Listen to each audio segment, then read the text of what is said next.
200 asylum seekers were trapped inside a hotel in South Yorkshire in England last month when the hotel was surrounded by anti-immigration rioters. Now, some of those rioters set fire to a bin at one of the entranceways to the hotel.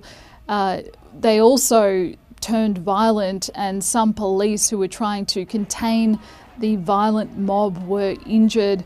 They also threw a number of items at police.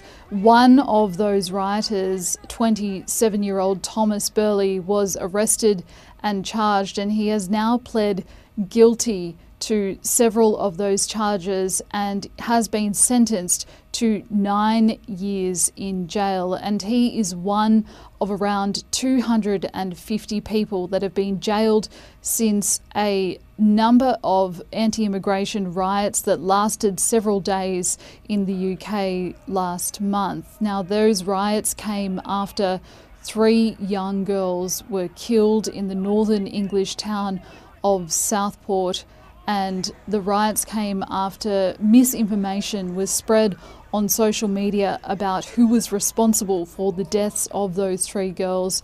It was falsely spread that it was a migrant.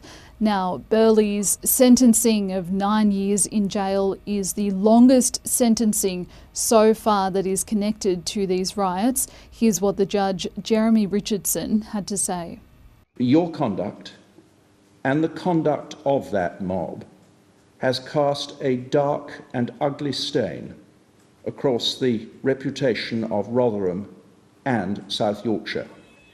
Those in the hotel were terrified by what occurred outside, and when the building was entered, coupled to the fire, which was deliberately started, they thought they were about to die. You and many like you were intent on spreading a hateful message of violence and racism. Police are continuing to search for several people who were involved in those riots in the UK, which led to civil unrest for several days.